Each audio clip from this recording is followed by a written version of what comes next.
She said it, He not me. spends a huge amount of time thinking about the uteruses of very young women in this town and this state, and I find it entirely pervy for an adult man to think about it that much. He wasn't actually there, but his distant cousin was.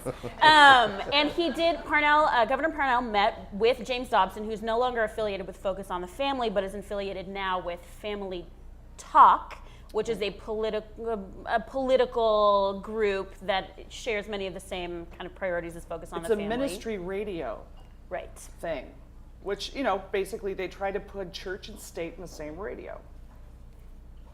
So the thing about this trip is that, and Jill really pressed the governor's office to explain what specifically was talked about, what ideas specifically Focus on the Family or Family Talk had for helping with the IPV problems, with adoption, which was another issue they talked about. And I haven't really been able to get a specific answer out of the governor's office other than they shared many good ideas. Now, if you talk to Focus on the Family, they say the trip was the governor's idea. If you talk to the governor's office, they say that the trip was Focus on the Family's idea. Either way, I mean, the irrefutable fact is that we paid for it, that we haven't heard specifically what we as the people of Alaska gained from this trip, and it is a group that is at odds with the beliefs of a fair percentage of Alaskans. It's a controversial group.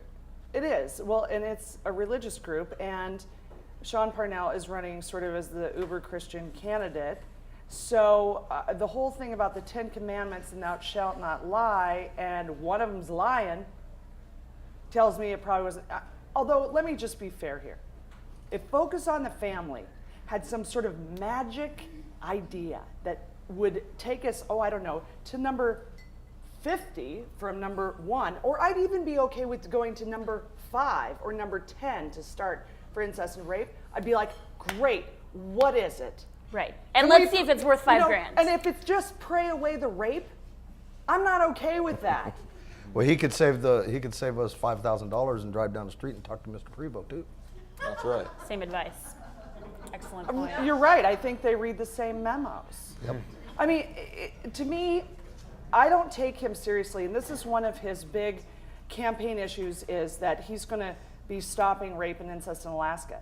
And just like Lisa Murkowski, and just like a whole bunch of other politicians, even some that I've actually had your button on my coat before, I don't care what you talk about if you're not going to vote that way, and you're not going to fund it, and you're not going to make that happen. That's right. Well, actually, Governor Parnell, when he was in the state legislature, voted continually against funding for village safety officers. So, well, this is what we're left with. This issue with him going to Colorado is also just infuriating. I mean, you mentioned commandments. I think there's one about stealing.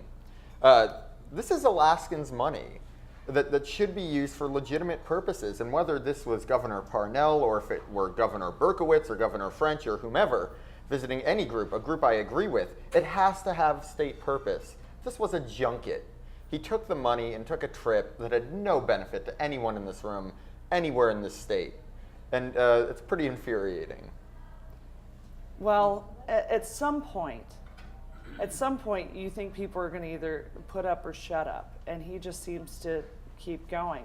Whether it be, making stuff up about the abortion rates in Alaska, which he tried to use to say, oh yeah, I took 1,500 people off of Denali Kid Care. Over 200 pregnant women he took out of medical service. But he doesn't want you to have an abortion, ladies. Maybe you could just have a bake sale. I mean, at some point, the votes and the rhetoric don't line up. I mean, and how do you see this race going? I mean, well, I think that Ethan Berkowitz and Hollis would have a good debate, and that's where I would, focus my attention on there, and then I'd just forget about listening to the rest of it myself. Mm-hmm. Dave and I were actually talking about this before we started taping, and it's kind of this election, like you and I were talking about, it's like the battle of the math. It's like this election is math class. It's like there's a lot. It's boring. It's gaslight politics. Nobody's under federal indictment. There's no Jet. There's no Obama. There's no Palin. It's like it's just an election based on like issues and stuff. I know, right? Yawn. So it's I was raised Catholic, so I know from single issue voters, and I think this is the only state in the union where you're a single issue voter on which gas line plan you support, and that's I think people can see the Republican ticket clearly. I mean, what did you guys come up with in your poll? 57% Parnell is 50 polling point with? lead for Parnell. Over Samuels and Walker. So it's kind of like, are you going to vote for the guy you're comfortable with? Are you going to vote for the guy who supports the All Alaska Gas Line, even though he doesn't really have the permits? Like, are you going to vote for Samuels, who's talking a good game, and it's again super good looking? Really? Oh, really? Somebody back me up. He's good looking, right? Okay. No? I don't know. I think Mark Begich is good looking too. I don't know. I mean, aren't you getting married? Seth is good looking. He's good looking, for real. Okay. I mean, if you're just going to go on looks, why don't you go on the scream out your name test? I mean, I couldn't scream out the name Ralph without. I mean, that's just not. Ralphie. A little awkward. But it is if you're going to avoid all the issues of who's bought and who's sold by whom, which I think is really important. I wish they would wear, outfits like NASCAR so we with the can see logos. who's bottom. Like an Arctic Cat jacket, Shannon? Like an Arctic Cat jacket. No, remember Bill Allen saying, "We own your ass," I think to Pete That's Carr? right. Mm-hmm. And he's like on the phone, "No, we own your ass." Oh, good. Well, why did I vote? I mean, I want to know who is really invested in these people. And if it's the NEA, I can live with that. I can live with the fact that a bunch of teachers who are, making extra peanut butter and jelly sandwiches for kids in rural Alaska and taking them in and buying their own art supplies and stuff. I'll take their endorsement.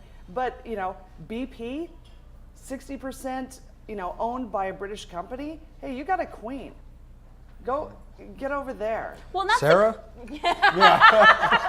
Oh, if they would just keep her. The other one. That's the crazy thing about Parnell going to meet with Focus on the Family, and if he really went, with intentions to beef up our IPV program, great. But if he Or to went raise to money? burnish his social conservative credentials, it seems like kind of an unnecessary gamble because, as Strategies 360 has vividly pointed out, and as the Parnell campaign is touting on their website, the guy's got a 50-point lead.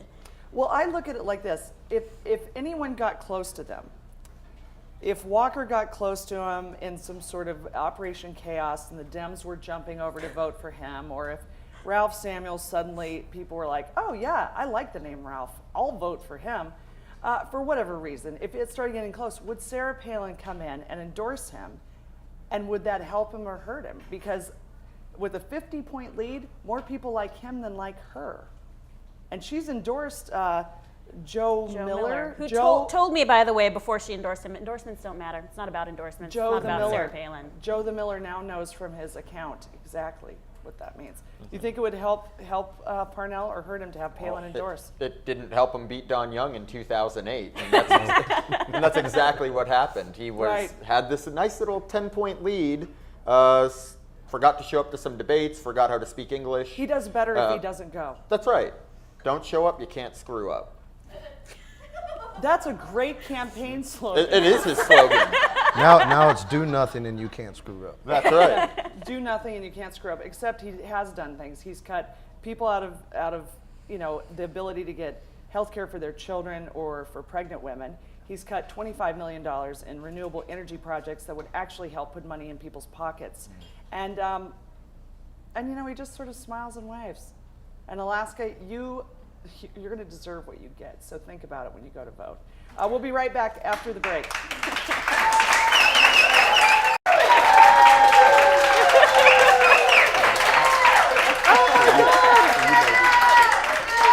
All right. Enough. This is my favorite part of the show. This is when we take questions from our audience here at Bernie's Bungalow. And they're always curious, and I'll just answer the obvious one, pink silk, okay? Here's a question. Anybody here supporting Scott McAdams, but voting for Joe Miller next month? Can we have a show of hands? Oh, wait, that's me. I am. Scott McAdams is wonderful. He is the mayor of Sitka, and I like him a lot. And Lisa Murkowski's kind of a giant corporate whore, and I don't mean that in the sexual sense, other than the rest of us are getting screwed.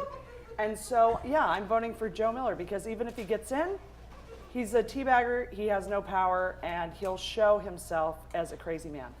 Did I convince any of you to do the same? Well, if it gets close, if it got close, if we had the Don Young, Sean Parnell situation where Democrats did, without a doubt, give Don Young that seat back. Now we're paying for it with Parnell in the governor's mansion, but we And Don Young in the and Don congressional. Young's still there. But if it's close, I think it's reasonable to think about. I mean, Miller's certainly more beatable for McAdams, and that's good. I'm a Democrat. I want Scott McAdams in the U.S. Senate, and he's a great candidate. He's a great guy. If you I'm an want to check him out. Alaskan. That's right. I'm an American. I live on planet Earth, and it would be better.